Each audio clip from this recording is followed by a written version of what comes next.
I'm Joe, this is The Gak Show, and today we're taking a look at modulation and what modulation is going to be right for you. This is Cooking with Tone.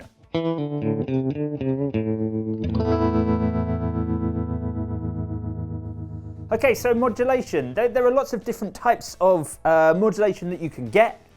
I don't know if modulation is more popular or less popular now. I kind of feel like since the 80s happened, when modulation was everywhere, that it's sort of lessened. I think you get lots of like reverb pedals and lots of delays, and everyone's obviously really into drive. Everyone's always trying to create the next Klon Centaur. So modulation doesn't always have to be used cheesily. I think it's the sort of thing that can be used really effectively, subtly. That's crucially the thing. I think a lot of times people just use it too full on, but you can use it subtly and then just have it as something. Omar Rodriguez Lopez, possibly the best guitarist in the world, once said that he just leaves phaser on all the time. Of course, his setup changes all the time, so that's probably not the case anymore, but he certainly did used to just leave phaser on, and isn't that cool? So what modulation pedals do we have? There are several types. We have tremolo, we have vibrato, both pretty similar. We've got flanger, chorus, and phaser, which are all kind of different versions of the same thing. I'll let you know what each pedal does as well, because a lot of people don't know the difference between tremolo and vibrato.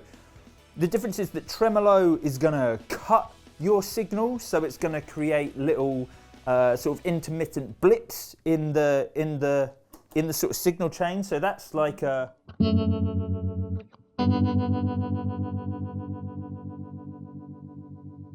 Whereas vibrato is going to like bend those notes in the same way.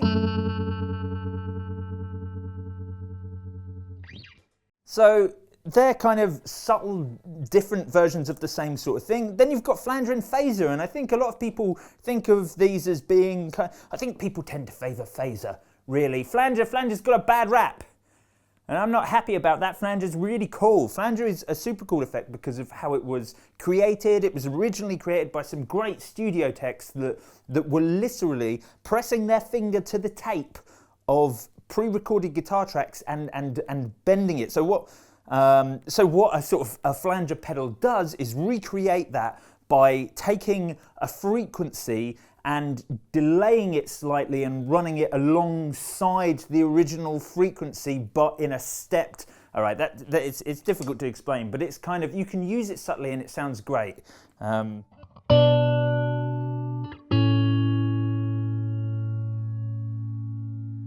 See, I've got that really slow. You can like, I think people think of flanger as being like this, which is cool. I just like it really slow. Like again with a phaser works in a similar way because it's stepped, it's moving through, but it's applying a filter sweep across your sound. So it's like rolling your tone off and on constantly.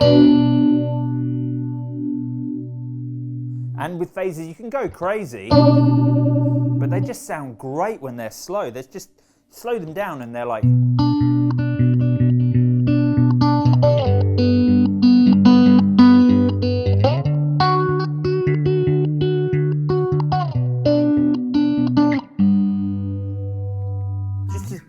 It's like a super cool, super subtle effect. It's dead cool. Chorus. How does chorus work? It's really similar to flanger in that it's also doubling and delaying your natural signal, only now it's also modulating it, meaning it's changing the pitch slightly. So you get this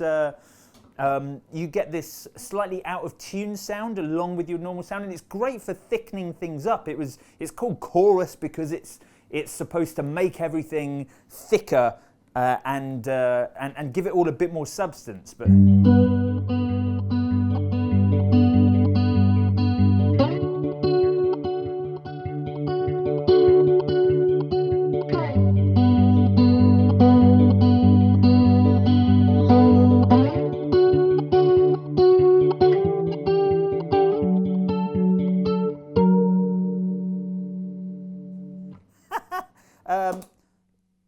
flanger does sound kind of similar to that. It does a similar thing if you use it appropriately.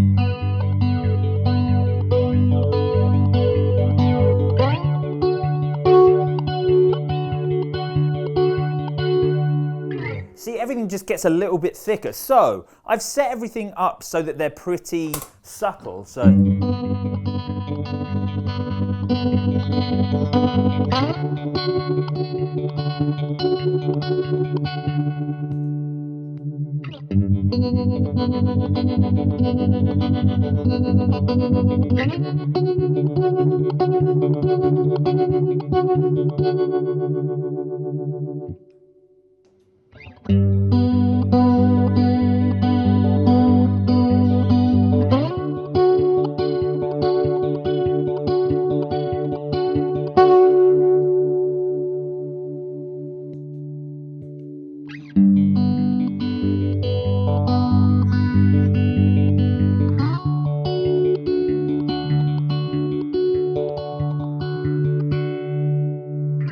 So everything kind of in its own way adds a little bit of something to your tone. Yes, the vibrato is slightly more extreme. I mean, the one we're using in this case is the Electro-Harmonix Wiggler, and it's valve-driven vibrato. It's completely massive and requires its own dedicated power supply, but it is a super slice of cool. And these are the sort of things I think you can just have on and leave on, and they'll make everything more fun. So if you're not into modulation, check out some cool modulation pedals. So what do you think? What's your go-to modulation pedal? Let us know in the comments below. And if you want to see more videos like this, then don't forget to hit that like and subscribe button, and we'll see you very soon.